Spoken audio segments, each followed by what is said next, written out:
I'm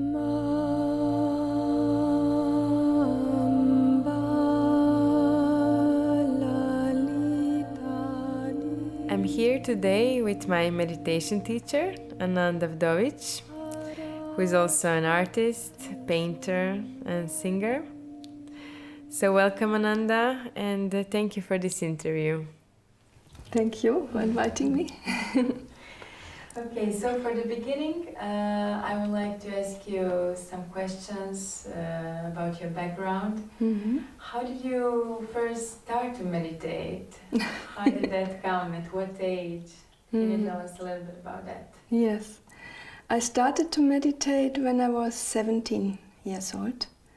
And at that time I had read Yogananda's autobiography, and that opened up a new world for me. It was like a big revelation. And then I also wanted to meditate. And I started with transcendental meditation. Mm-hmm. So your first teacher, can you tell us about a little bit about him? You mean Maharishi, from whom it came? Yeah. Yes. Maharishi was a very great world teacher, and he started a very big movement. And he actually lived in the Himalayan mountains in a small valley which was called Uttarkashi, where saints were living. And then one day he had the inner call to go down from the mountains and to go back to people, back to civilization, and to teach meditation, because he felt that the world needs it very much at this time. And then he came to the West and spread the knowledge of meditation all over the world. Mm-hmm. Okay. Where did you meet him?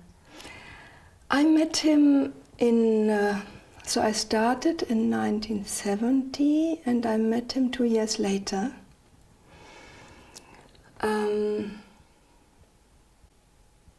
And that was a wonderful meeting when I saw him first.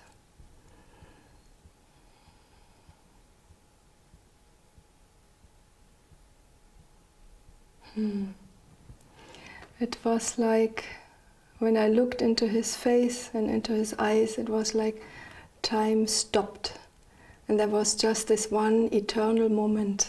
It was a totally different feeling of time, and the whole world disappeared as I saw only his face. And it touched me deeply. And he looked deep into my eyes while taking my flowers. And I don't know how long it lasted, but at some moment I thought, now I'm going to cry. and then he looked away. It was a very, very touching first meeting. And that is called darshan in Indian language. Mm-hmm. So how did the meditation change your life? In many, many aspects. Meditation changes one's whole life, and in all fields actually. And that is because in meditation you get contact with your own inner self. And having contact with your inner self, with a divine source in you, changes all aspects of your life for the better. So it changes health, it improves health, and did that for me also. And it changes your relationships for the better. It makes you a more relaxed, more calm, more peaceful, more happy person. And then when you radiate that outside, then naturally it radiates into your environment and your relationships change. And it also improved my art very much. It improves creativity and creative energy. Because what happens is that your consciousness is rising. If your consciousness is rising and you rise to a level of more energy, more calmness, peacefulness and happiness, and also more creativity and more intelligence, it will naturally affect all fields of your life. So it was improving my health, it was improving my creativity very much. And it also added, I should say, a divine dimension to my life. So before I meditated, I often had a very deep longing for the divine. That was very, very deep. And then when I meditated and experienced samadhi, which is the experience of the inner divine self, for longer times, it is very blissful and very fulfilling. And then practically a new world opened up for me. We could say meditation is the gate to higher dimensions. And then my relationship to the divine started, like a divine romance. And then all my thirst was quenched and my longing was fulfilled, and a deep satisfaction came.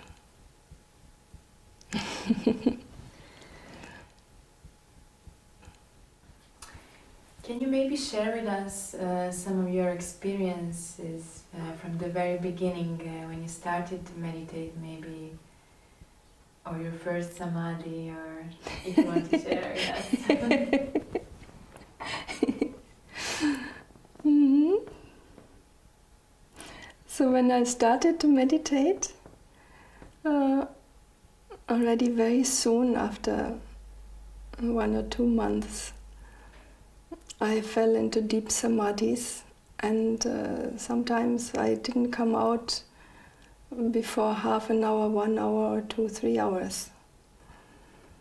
At that time I didn't have that under control. And it was very blissful. Only sometimes the environment was a bit shocked. What is happening with her? You know, I would fall in samadhi in school or in a bus or in the choir in the church, and I wouldn't come out and couldn't move. For half an hour I was gone, or for 1 hour. So everybody else was shocked and I was in bliss. Well, usually this doesn't happen to everybody. It's so strongly right in the beginning. It's because I meditated already in past lives. So. When did you realize what your life purpose is, and when did you realize that you want to be a meditation teacher? Soon, directly after the first samadhi experience, I thought, oh, this is something so good. I wanted to speak to everybody whom I saw in the street. I wanted to tell everybody, come, you must do this, you must meditate, it's so beautiful. And I really felt this urge to share this with the whole world. So, very short after I had learned meditation, I decided to teach that also. Can you tell us a little bit about the period of 3 years when you were just meditating and when you withdraw from the outer world? Mm-hmm. Some of your experiences? Yeah, there was a time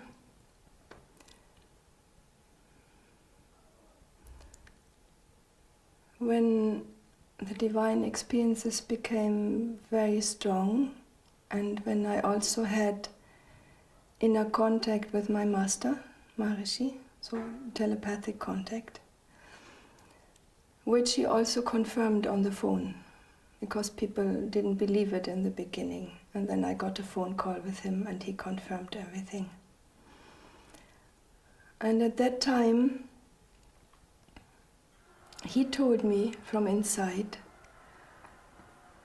and also other divine beings visited me and told me from inside that I should go into a period of silence and withdraw from the world for some time. So I stayed at home and just meditated the whole day, morning till evening. And sometimes when I came out of my meditation, 12 or 14 hours had passed. You know, you lose the sense of time in that state. So for 2-3 years I was just living in my room like a yogi in a cave. And my husband, who was also a meditation teacher, he just prepared the food and put it in front of my door, and whenever I came out of meditation I would eat and then write down my experiences and then go back into meditation. So that was my life for those years. And it was a very, very happy and fulfilling and blissful time. I was in heaven.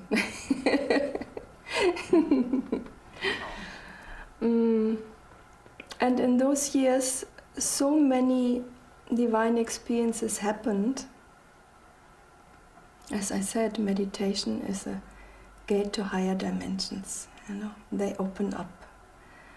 And this was after I had been meditating for 13 years. So one also develops the inner senses, inner sense of hearing or seeing and feeling, etc. And that gives you the ability to communicate with other dimensions, other dimensional beings. And this was very real for me.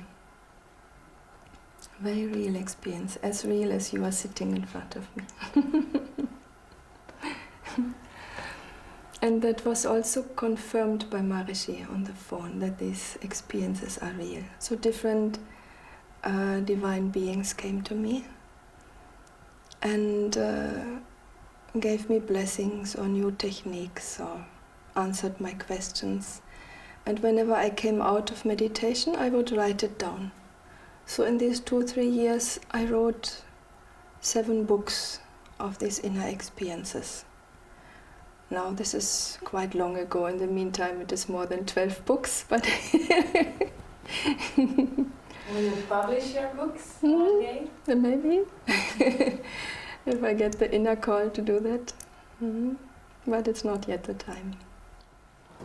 When a meditator starts to communicate with other beings, divine beings or beings from other dimensions, what can a meditator get from that contact?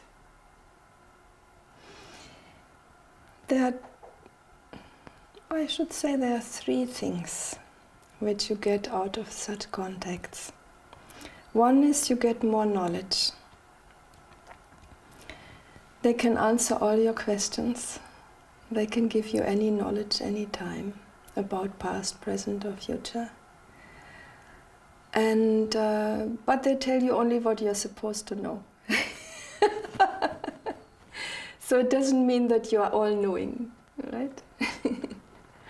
You get the information which you should have, not more.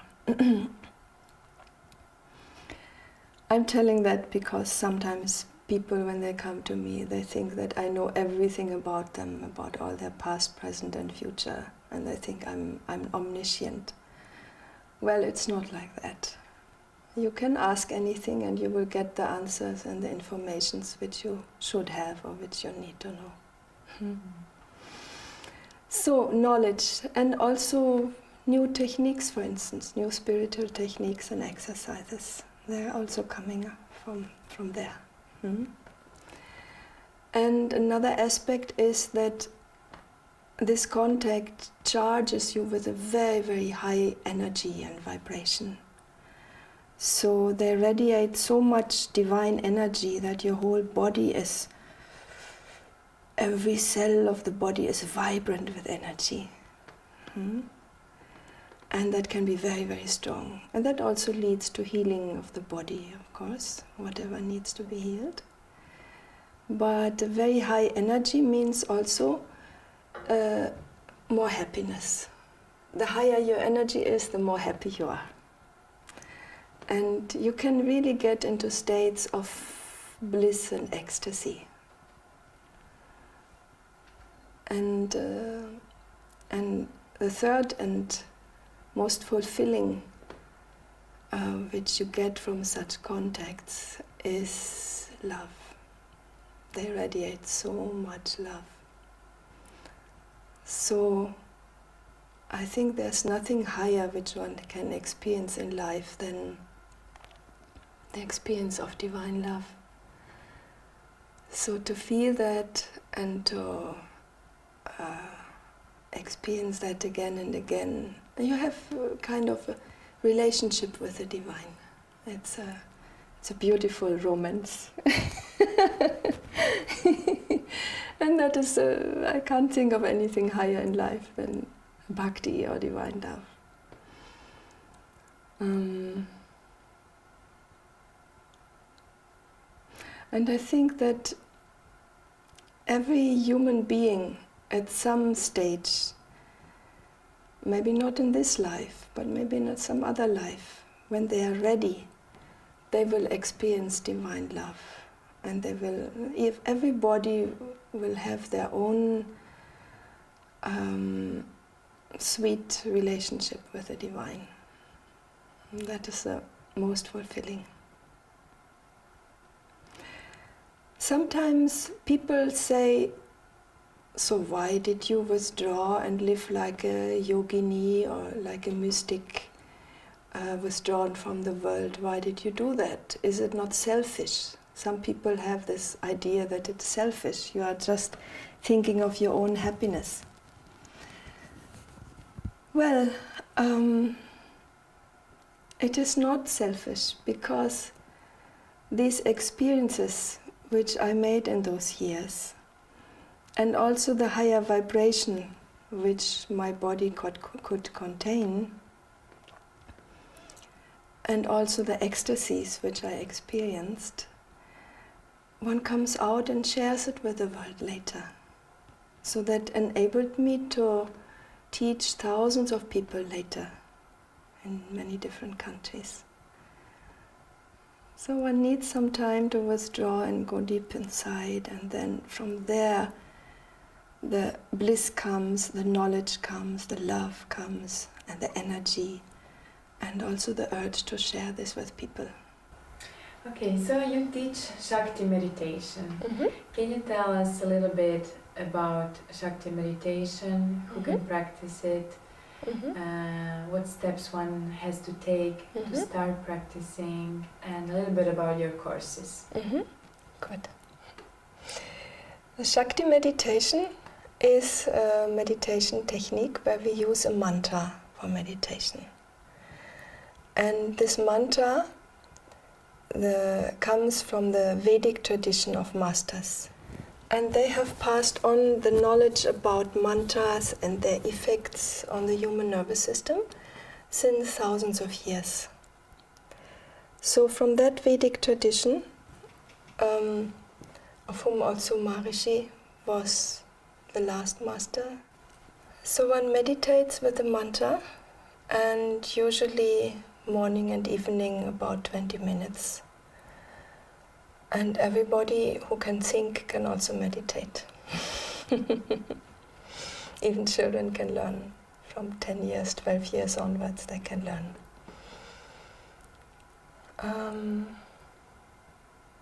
So what one should do to learn this technique? One can contact me or one of my trained teachers. One can have an initiation and get a mantra, and then one starts to practice. It's a 1 weekend course in which one learns this technique. Can you tell us about benefits of meditation? The benefits of meditation are you get a new and a different source of energy. Actually, usually we have 3 sources of energy. One is sleep, every 12 to 14 hours or whatever, 18 hours we have to sleep. One is food, and we have to eat. And one is breath. We have to breathe. So these are the three sources of energy which everybody's using: breathing, eating, and sleeping. If you meditate, you get a fourth source of energy. You get the energy of meditation. And that is the energy of the source of life, directly from the source of life. That means you get more life energy into your body, which is in Sanskrit it's called prana. So you get more prana in your body, which gives you a higher level of aliveness and alertness and energy. And that's why it's also called SHAKTI meditation. SHAKTI means energy.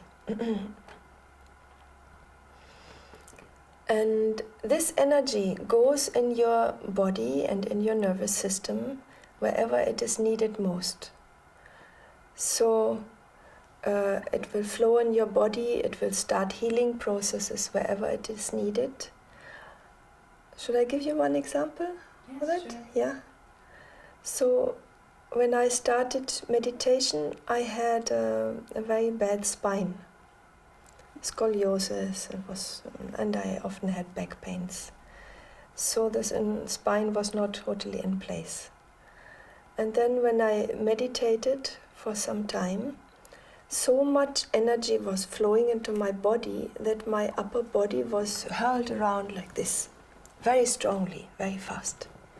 And the spine would crackle and correct itself from the bottom to the top. And after a few years, they did an X-ray and found that the spine was perfect. Everything had changed and cured itself.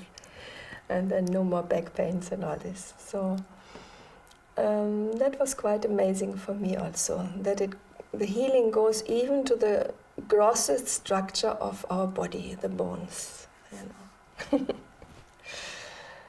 And meditation, the energy of meditation can definitely heal and prevent all psychosomatic diseases, which are about 80% of the diseases. So we cannot promise that we will never fall ill again, but 80% of the diseases can be prevented or healed. That's a lot. That's good, yeah. And then not only physical health improves, but also mental health improves. Which means we practically dissolve in every meditation negative emotions like fears. Many people today suffer from fears or panic attacks. Fears get just dissolved. And sadness, frustration, depression, anger or aggression. So all these emotions, which are not so nice to have, they get dissolved through meditation. They just get thrown out. This is what we call releasing stresses. So we become mentally more normal. Because I don't consider it normal for a human being to be stressed and angry and depressed. So normal health means to be joyful and loving and peaceful. And another benefit is that creativity grows.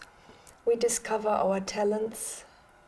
If we know about our talents, the talents improve. And sometimes also new talents came up about which you didn't know that you have them. So creativity comes out. And of course, if you are more happy and harmonious with yourself, then you radiate that in the environment. Your whole family benefits from it, and the relationship with other people gets better.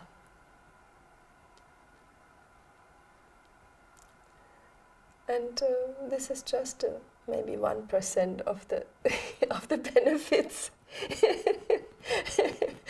All the rest you have to experience for yourself. You also teach some advanced yogic meditation courses. Mm-hmm. Mm-hmm. Can you tell us a little bit about that for who is advanced meditation course? These are, as the name says, advanced courses for meditators who have been meditating for a few years regularly and who would like to go one step higher and also develop their inner senses. So for that is this advanced yogic meditation course. And in these courses, these are residential courses. Usually we do it at the seaside on an island. On these courses we do about 6 to 7 hours of meditation every day. Well, or let's say meditation in exchanging with yoga asanas, pranayamas, meditation, rest. So this is one part, and that we repeat, and we have it about 6 to 7 hours, this program.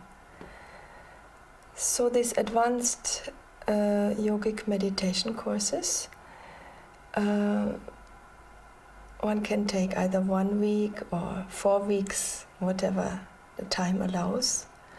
And if you can do this for 4 weeks in a row, it is very, very powerful.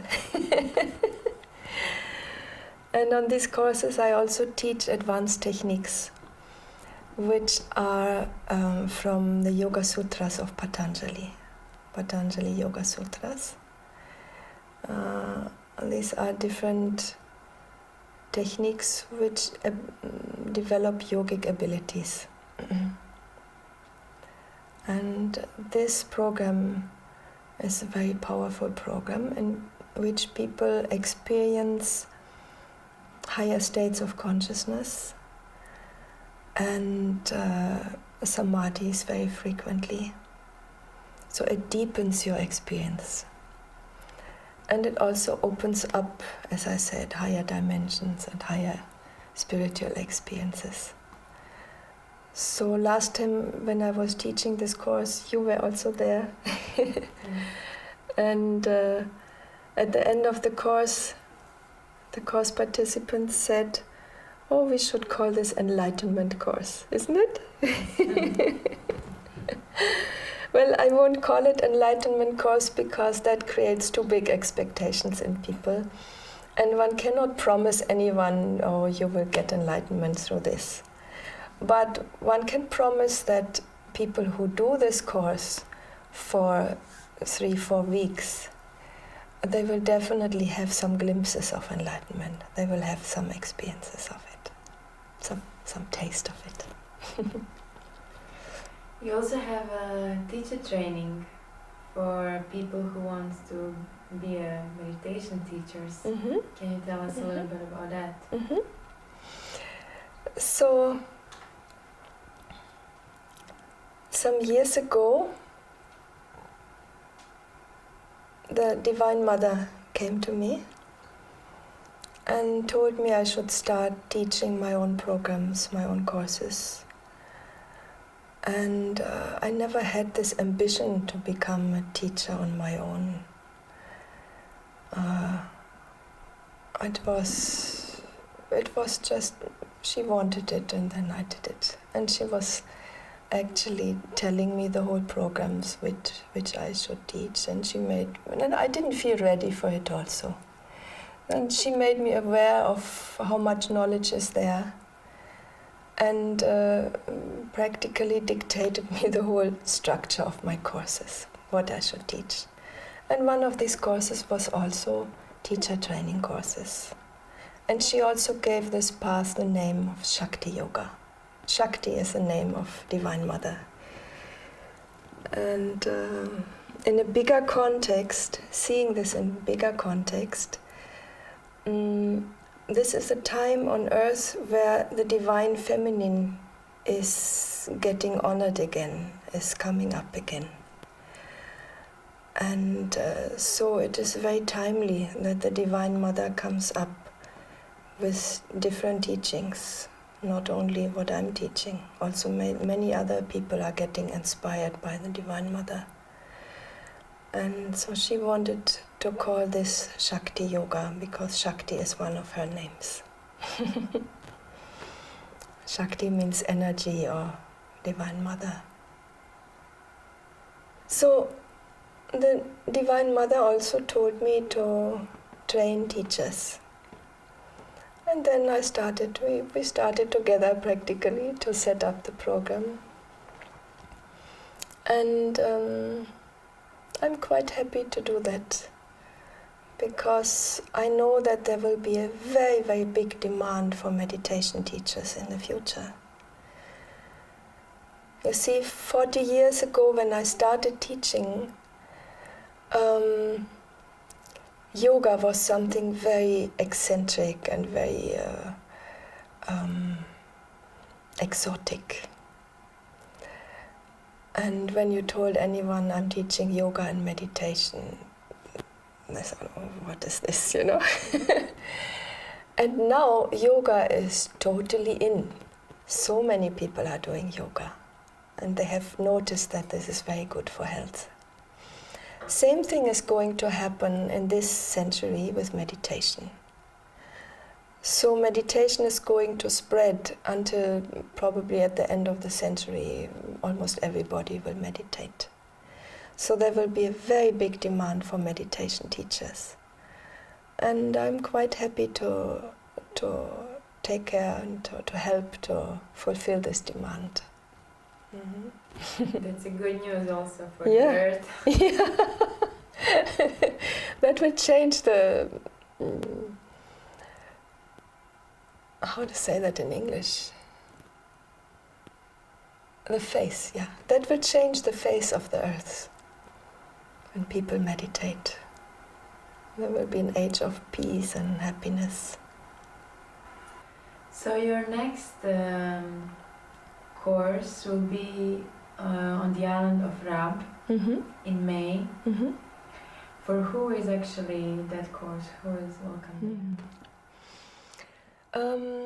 This year in summer, from end of May till end of June, for 4 weeks, I will have 2 courses going parallel on the island of Rab in Croatia, a beautiful island in the Adriatic Sea.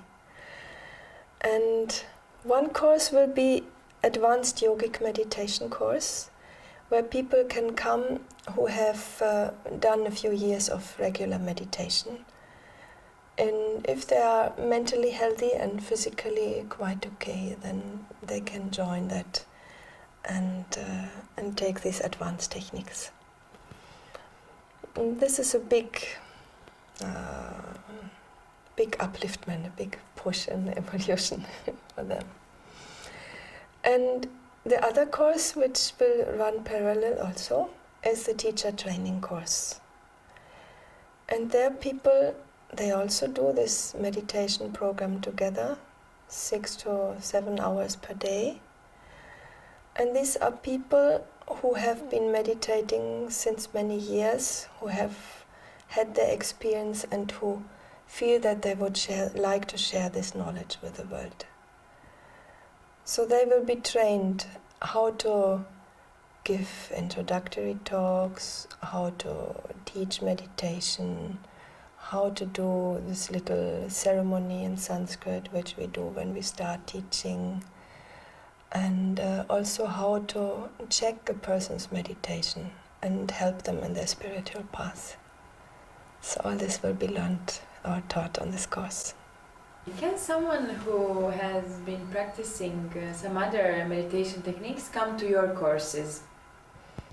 Yes, that is perfectly okay. We have people in the courses who come from different directions and different masters and who have learned different kinds of meditation. But it should be a meditation with a mantra.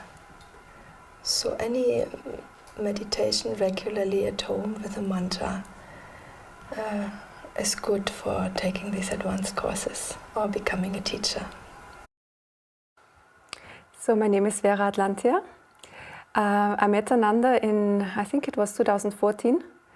And I was teaching a course at the Academy of Visionary Art in Vienna. I'm a painter and art teacher. And I got in contact with Ananda because I really loved her music. This Sacred Chants of Devi is so divine and beautiful and uplifting, and I wanted to use it for a recording of a meditation that I was doing, offering at this academy. And so I asked her, wrote her an email, if I can use this recording for this meditation. And she wrote back, and she was very excited that I was an artist, because she was a painter herself. And so very soon she came and visited us, and she was sharing the mantra meditation with me. And up to that point, I had been meditating with a Buddhist practice called Vipassana, and but I wasn't completely satisfied with the technique. It seemed to require a lot of effort to do this practice. And so she initiated me into the mantra meditation. It was like immediately like such a deep dropping in with this practice. It was much shorter time needed for this practice, but very soon it showed effect of more clarity, more peace, more happiness, and it allowed for a very deep dropping everything. Can you tell us a little bit about your experience on TTC? So you finished the TTC course with Ananda. Can you tell us how was that for you? What did it change? Do you teach meditation now? Yes, so I took the TTC, the teacher's training, in 2015. It was the first course that Ananda had offered in this kind, and I was very excited to be part of this, because I had felt after a few years of this practice with the mantra that it's really a very effective tool to purify the mind and to come into a very deep state of transcendence and relaxation. So I was very happy that she was offering this course. And this course really, it's a life-changing experience.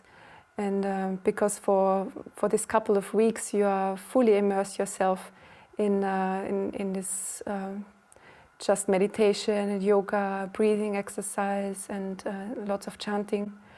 And you have almost no distractions. You know, you're not online or on the computer. It's just like really a time very precious time to just be with yourself and to focus fully on yourself and on that which is essential.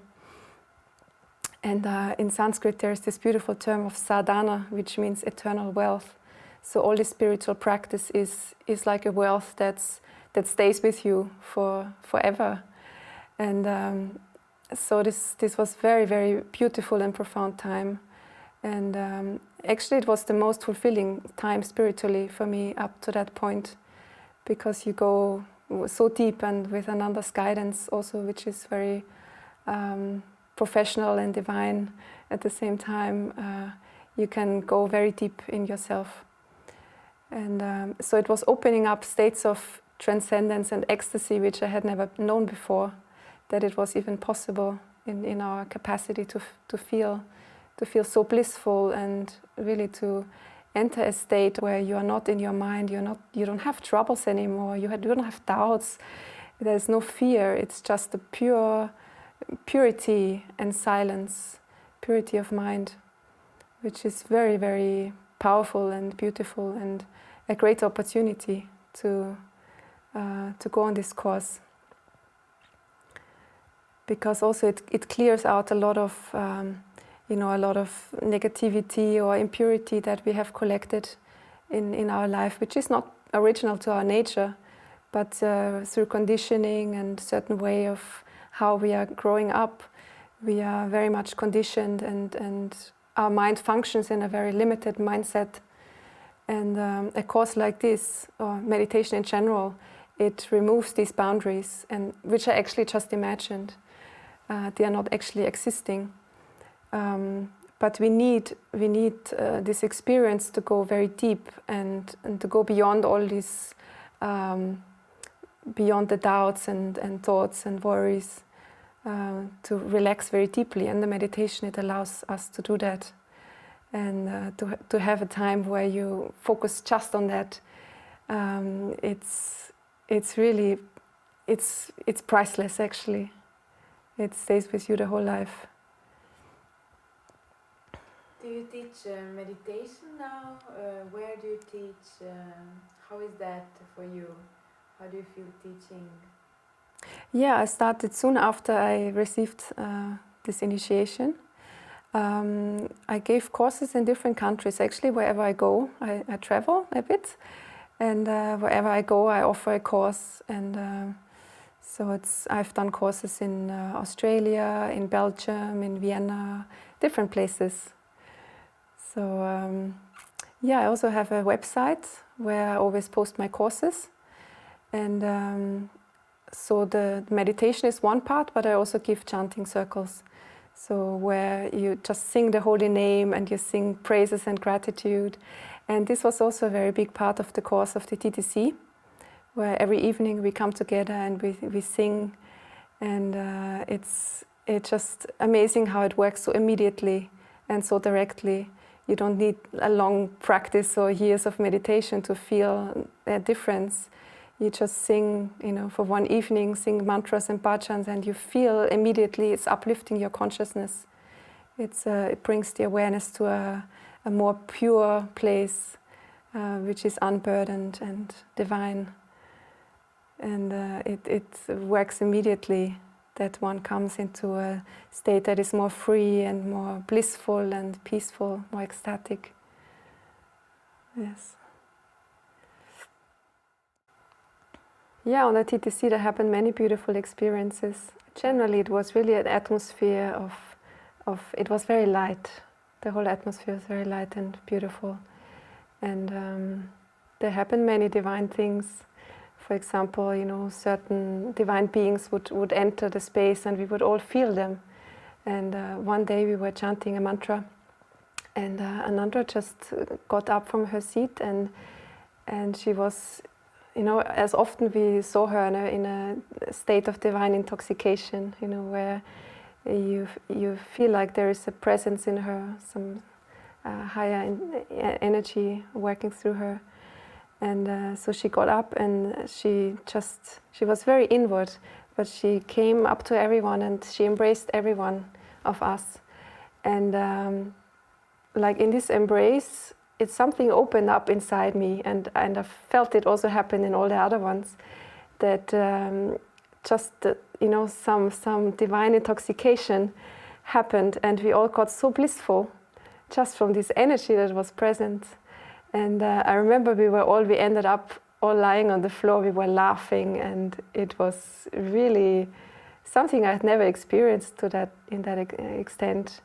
Or sometimes when we would chant the mantras, the presence of the divine would enter her body and also enter the bodies of all of the ones that were present. And so sometimes just someone got up and started dancing, but really not a normal dance, not like someone would dance like this, but really you could see that the divine was dancing through that, that Shiva himself was dancing, or the Devi was, present in a state of what it's called bhava, divine intoxication. So this happened many times, and we got so high, so blissed out. Very beautiful, and just also an amazing opportunity to get to know these spiritual energies, to work through our bodies, and to become vessels for the divine. The more we empty ourselves from our own limiting ideas and our limiting identity of who we take ourselves to be, the more we become free of that, the more the divine can just flow through us, and we become like an empty vessel, where the divine comes and descends and works through us. And that's also what I experience very much in teaching the mantra meditation, is that somehow once one steps out of the way and makes way for the divine to teach through myself and through us. So, and with this one enters a state of grace. It's like, okay, I step out of the way with my little ego and I just surrender to the divine that's working, and that's doing the actual work. So it's a great joy to teach, and I feel it's always one, sharing this knowledge, one enters, it's actually a gift for the teacher as well, because one enters the grace of the teacher the greater teacher who is working through us. So it's always very uplifting to share this knowledge. Yes. What is happening on the earth at the moment energetically? Can you share some advice or some thoughts? We are living at a very interesting time. You know, for many thousands of years, humanity has not changed very much. But this is a time where the earth and its populations and its humanity are ascending to a higher level. And so our DNA is getting upgraded and we are changing in a very, very super fast speed. And this is very good. So we are actually very lucky to live in this time. And huge, big changes are happening. You can find a lot of material about 2012, and that at this time, in December 2012, the Earth was rising from the 3rd to the 4th dimension. Now it means the Earth is rising in vibration, and the whole humanity is rising in vibration.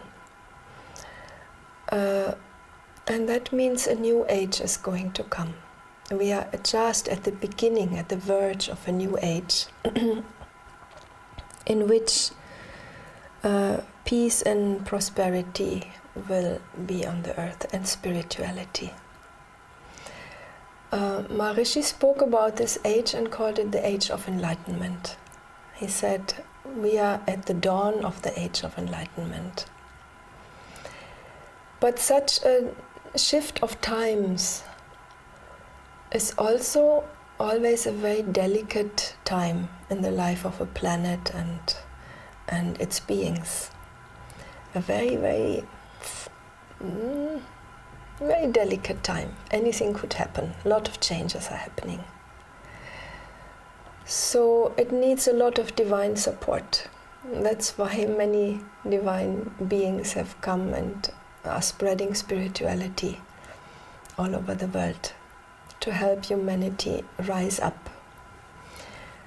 And Maharishi also spoke about some difficult times which are coming up for humanity. And he actually said once, I don't want to create fears, it's not necessary to be afraid, but he said humanity will change and only the righteous people will survive. And then he said righteousness means enlightenment. It doesn't mean you have to be fully enlightened all around the clock, but it means at least you have to be in some way on the spiritual path and open for spiritual knowledge and trying to find yourself. And that is the reason why people are getting more and more open to spiritual knowledge. So big changes are going to come. And if somebody would like to know more about the future, I would suggest to look into it. There are prophecies of, for instance, Peter Doinov, or Deunov, I don't know exactly how you speak it. He gave some prophecies also about an age of higher consciousness and peace. So a golden age coming for humanity. And also some prophecies of the Indian palm leaf readers. You just Google palm leaf predictions or prophecies. And a German prophet called Alois Irlmaier. So if you want to research, you can find much more there. Also how to prepare for these times. But the best protection and the best preparation is to be in spirituality.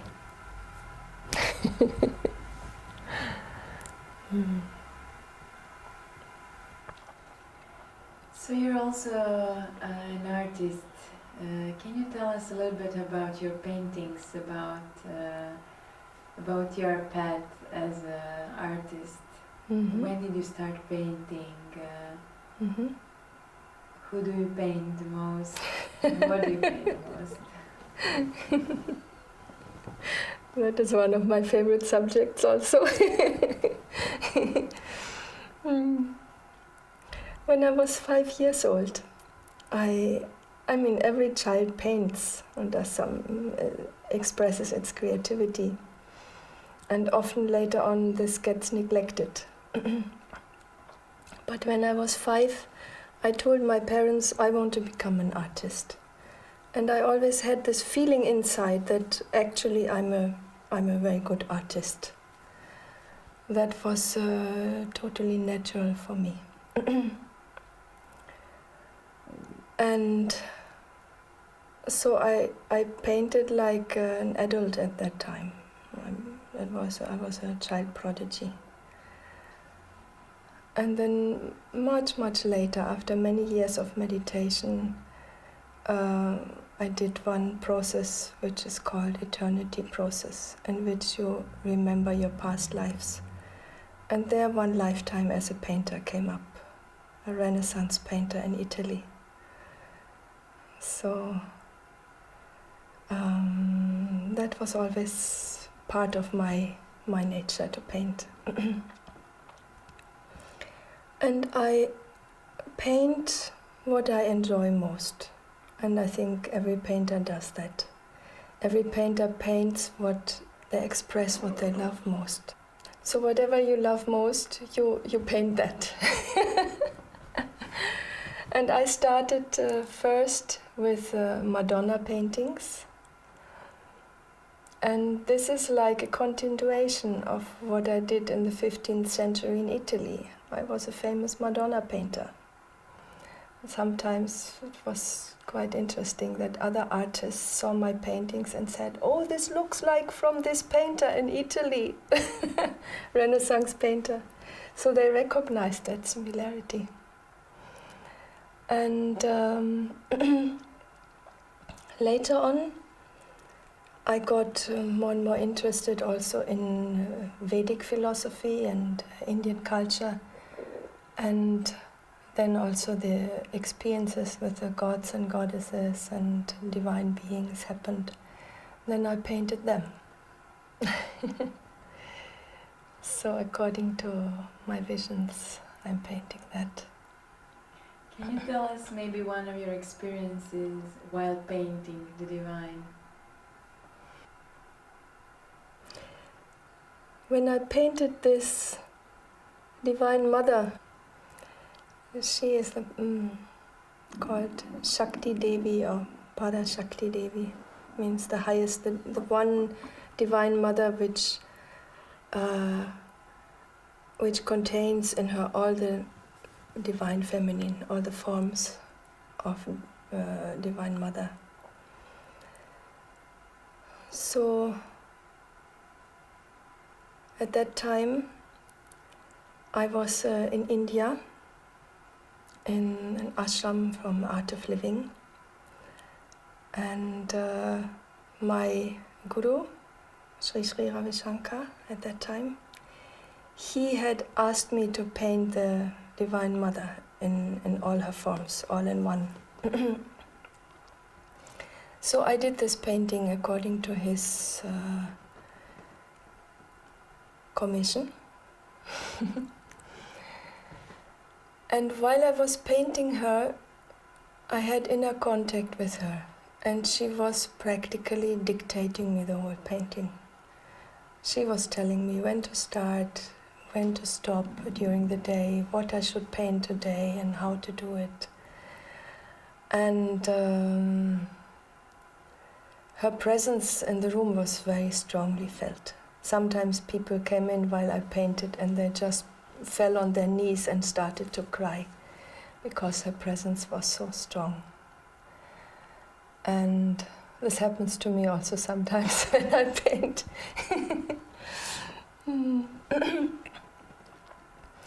And once she said, when this painting is finished, I will grant you a wish.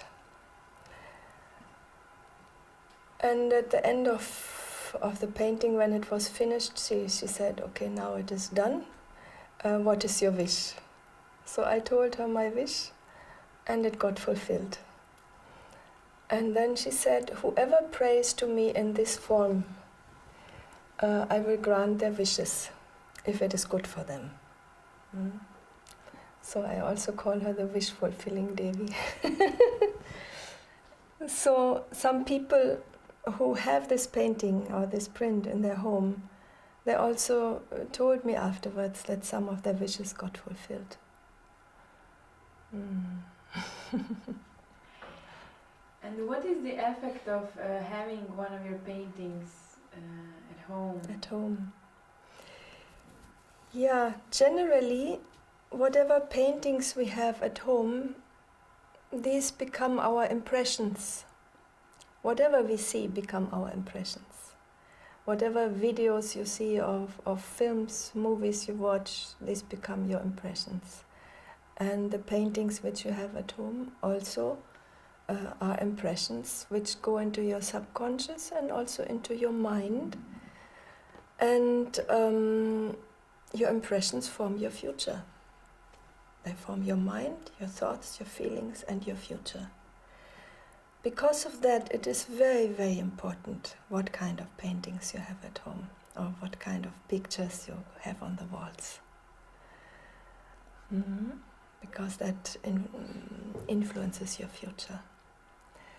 And there is one science which is called Vastu or Feng Shui. Vastu is the Indian form of Feng Shui, which also states about how the energies at home are influencing our lives and how the energies are created by the things which we keep at home, the pictures, the paintings, and where we keep things.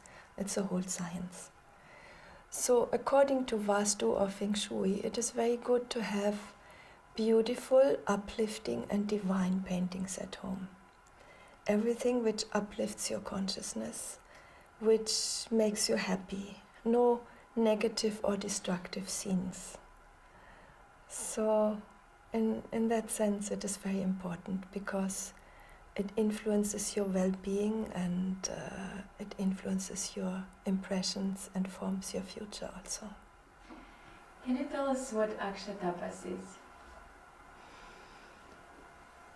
Akshatapas is an exercise which I started doing spontaneously, practically from the beginning of my meditation. And what I did was I had a photo of my master. We can see it also behind us, this photo of Maharishi. And I would sit in front of this photo and look at it and just gaze into his eyes and have an inner conversation with him. Or rather, I was concentrating on him.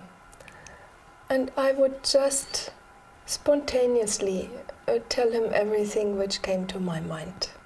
Whether it was happiness or gratitude, or whether it was some desires, or whatever it was. Whatever came to my mind, I used to tell him. Wishes or fulfillments or whatever. And after some time, the prayer stopped and the words stopped, and it was just a spontaneous flow of energy between me and the painting. So my love was flowing to the painting or to the image, to the picture, and I felt some energy coming back from there. So there was a circling of energy, an exchange of energy, and that made me very blissful. And I did this for a few years, and then one day,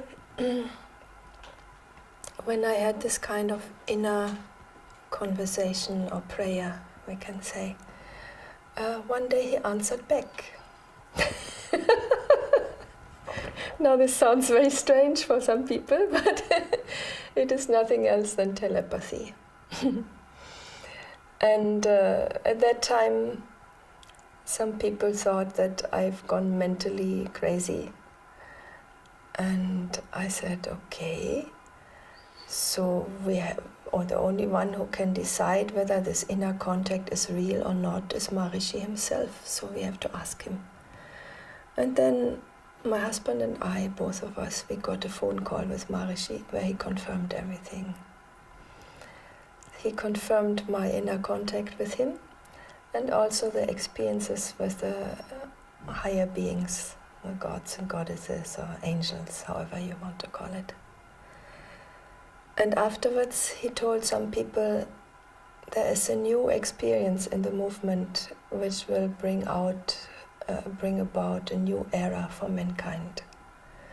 So that was in 1983. And then more and more people started channeling. Channeling is nothing else than telepathic experience with some other higher beings. You're also a singer. Can you tell us a little bit about your music projects, about your CDs? Yeah, this just happened. It was not planned by me, but one day Divine Mother told me to learn some chanting, the Lalita Ashtotram. And I happened to be in India at that time, and there was a Pandit who taught me chanting, because the pronunciation is very important. And then I came back to Europe and recorded my first CD with Devi Prayer's Sacred Chants of Devi. And then later on I recorded more CDs with my husband, who is a musician.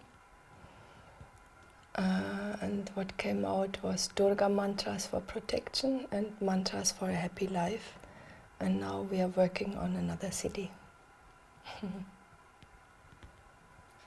How important is the pronunciation of mantra? Very important.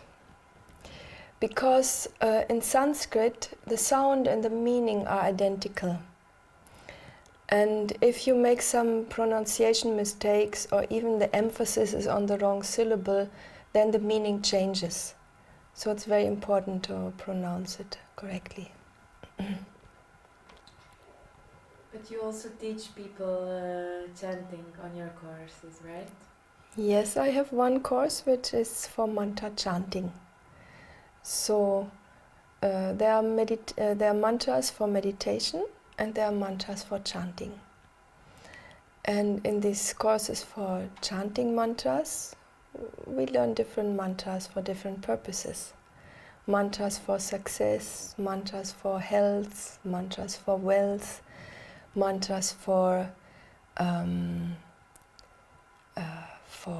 happiness, mantras for protection, mantras for enlightenment, many different mantras, even mantras for purifying water. And the most important ones of these mantras from the mantra course, which most people want to know, mantra for happy relationship also, happy marriage and happy love.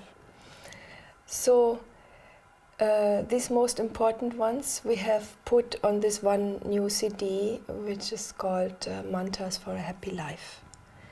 So this is practically like instead of taking the course with me, which not everybody can do, if you're on the other side of the world, right? You can learn these mantras from that CD. Gam Ganeshaya Namah, Gam Ganeshaya Namah, Gam Ganeshaya Namah, Gam Ganeshaya Namah, Om Gam Ganeshaya Namah.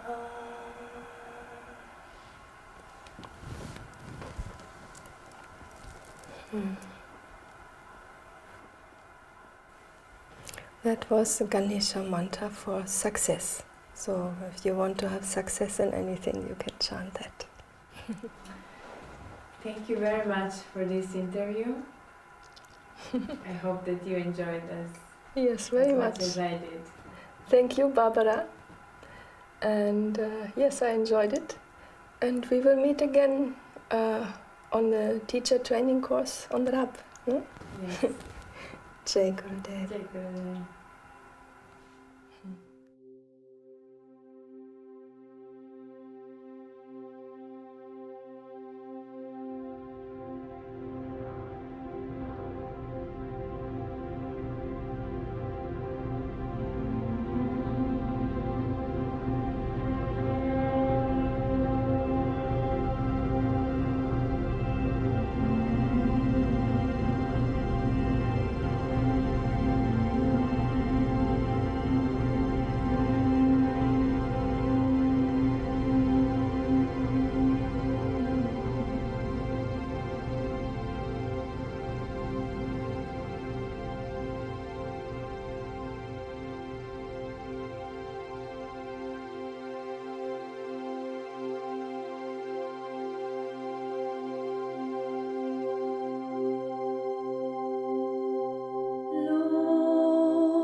May all the people in all the worlds be happy.